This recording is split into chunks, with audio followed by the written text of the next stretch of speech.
Okey, baik. Assalamualaikum warahmatullahi wabarakatuh dan salam sejahtera diucapkan kepada Dr. Haidaliza.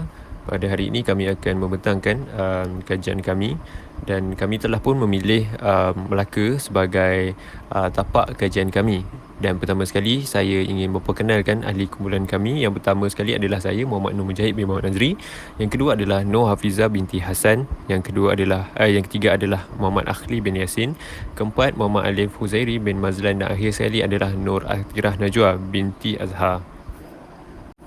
Baik, kita pergi kepada slide pertama, iaitu tapak warisan dunia. Apakah itu tapak warisan dunia? Pertama sekali adalah tapak warisan dunia merupakan mercu tanda atau kawasan dalam perlindungan undang-undang oleh Konvensyen Antarabangsa yang ditadbir oleh Pertubuhan Pendidikan Saintifik dan Kebudayaan Pertubuhan Bangsa-Bangsa Bersatu UNESCO. Baik, sebenarnya adalah Melaka telah pun diiktiraf sebagai tapak warisan dunia yang pertama dalam kategori tapak budaya. Ciri-ciri budaya dan alam binaan yang terdapat di Melaka adalah hasil dari sejarahnya yang gemilang, di mana Melaka terkenal sebagai pusat perdagangan dan kebudayaan sejak 500 tahun yang lampau dan menjadi penghubung kepada kuasa timur dan barat. Seperti mana yang kita tahu, Melaka pernah menjadi pusat perdagangan dunia pada suatu ketika dahulu. Dan hal ini menyebabkan Bandaraya Melaka dipilih menjadi tapak warisan dunia. Okay, seterusnya adalah Melaka telah pun diiktiraf sebagai tapak warisan dunia oleh Jawatan Kuasa Warisan Dunia di dalam persidangan kali ke-32 di Bandaraya Quebec, Kanada pada tahun 2008. Dan Melaka juga diiktiraf melalui 3 kriteria nilai warisan sejagat, iaitu mempunyai ciri-ciri nilai warisan sejagat sebagai bandar pelabuhan di timur dan di Asia Tenggara, terhasil melalui perdagangan serta pertukaran budaya di antara Melayu, Cina, India dan penjajahan pihak Portugis, Belanda dan Inggeris. Baik, seterusnya saya serahkan kepada rakan pembentang seterusnya. Nama saya Nur Atirah Najwa binti Azhar. Sejarah ringkas Melaka. Kesultanan Melaka diasaskan pada tahun 1400 oleh para Meswara. Disebabkan kedudukannya yang strategik, Melaka telah menjadi sebuah pangkalan luar yang penting bagi kapal-kapal dagang. Kerajaan Melaka menyebar barang-barang yang dibawa ke Melaka ke tempat lain, menjadi pengantara menemukan pedagang timur dan barat termasuk Nusantara, dan juga bertindak sebagai penyebar barang-barang yang dibawa ke Melaka ke tempat lain.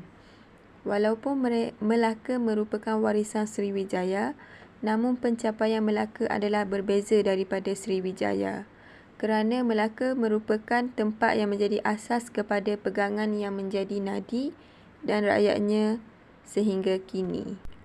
Bahasa Melayu berupaya menjadi lingua franca kerana pemerintah pada masa itu memanfaatkan pengaruh mereka sebagai pusat maritim utama di rantau ini. Oleh itu, pedagang asing perlu menguasai bahasa Melayu untuk berurusan. Portugis menyerang Melaka bagi membolehkan mereka menguasai dunia. Kekayaan hasil bumi seperti emas, timah, kayu gaharu dan cengkeh juga menarik perhatian pedagang asing. Terima kasih. Nama saya Muhammad Alif Huzairi bin Mazlan. Saya akan menerangkan tentang 3.0 Principle of Creative City OUV. Hartanah warisan dunia mesti memaparkan nilai sejagat yang cemerlang yang menjadi asas kepada sebarang pencalonan. Menurut UNESCO, nilai sejagat cemerlang bermaksud kepentingan budaya atau semula jadi yang sangat luar biasa sehingga merentasi sempadan negara dan menjadi kepentingan bersama untuk generasi sekarang dan akan datang bagi semua manusia. Oleh itu, perlindungan kekal warisan ini adalah yang paling penting kepada masyarakat antarabangsa secara keseluruhannya untuk dianggap sebagai nilai sejagat cemerlang. Harta tanah mesti memenuhi satu atau lebih kriteria warisan dunia. Untuk tapak budaya, 6 kriteria berikut boleh digunakan, antaranya untuk mewakili karya agung jenis kreatif manusia. Yang kedua, untuk mempamerkan pertukaran nilai manusia yang penting dalam tempoh masa atau dalam kawasan budaya dunia. mengenai perkembangan dalam seni bina atau teknologi, seni monumental, perancangan bandar atau reka bentuk landscape. Seterusnya, untuk memberikan kesaksian yang unik atau sekurang-kurangnya luar biasa kepada tradisi budaya atau tamadun yang masih hidup atau yang telah lenyap. Selain itu, untuk menjadi contoh yang luar biasa bagi jenis bangunan, seni bina atau ensemble teknologi atau landscape yang menggambarkan peringkat penting dalam sejarah manusia. Di samping itu, untuk menjadi contoh luar biasa bagi penempatan manusia tradisional, guna tanah atau guna laut yang mewakili budaya atau interaksi manusia dengan alam sekitar, terutamanya apabila ia menjadi terdedah di bawah kesan perubahan yang tidak dapat dipulihkan. Tambahan pula, untuk dikaitkan secara langsung atau nyata dengan peristiwa atau tradisi hidup, dengan idea atau dengan kepercayaan, dengan karya seni dan sastra yang mempunyai kepentingan universal yang luar biasa. Okey, yang seterusnya adalah strategi negeri Melaka dalam pengurusan pembangunan mampan. Antara strateginya ialah dengan mewujudkan zon pembangunan ekonomi atau MEWE, iaitu pihak berkuasa akan menyelaraskan pembangunan kawasan MEWE serta membangunkan hak maritim bersepadu dan menyediakan pelbagai infrastruktur yang berkualiti serta bermutu tinggi. Seterusnya ialah memperkenalkan pengurusan air mampan. Terdapat 10 strategi yang terbahagi kepada 3 fokus utama, iaitu sumber air, air terawat dan pengurusan banjir. Strategi ini adalah untuk memastikan rakyat dan pelancong yang berkunjung ke Melaka memperoleh sumber air yang bersih dan terawat serta terhindar daripada bencana banjir. Pihak kerajaan juga komited dalam memperkenalkan pembangunan berorientasikan transit atau TOD.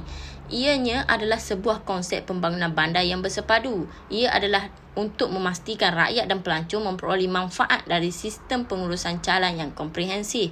Strategi yang seterusnya ialah dengan mewujudkan Melaka Digital. Strategi ini dilaksanakan dengan 3 teras langkah utama, iaitu memantapkan pembangunan struktur telekomunikasi dan digital, memantapkan platform digital dan membangunkan aplikasi pintar seperti membangunkan gentian optik yang lebih optimal serta meningkatkan penyediaan infrastruktur Wi-Fi kepada masyarakat. Seterusnya, memperkenalkan Melaka negeri usahawan. Ini akan mempertingkatkan lagi pendapatan rakyat Melaka. Selain itu, menaik taraf produk pelancongan dengan memastikan tempat pelancongan terjaga dengan baik serta mewujudkan pelancongan desa. Akhir sekali ialah mewujudkan hak pendidikan. Sememangnya negeri Melaka mempunyai universiti, namun pihak kerajaan ingin menjadikan universiti ini lebih terkenal di peringkat antarabangsa. Sekian, terima kasih.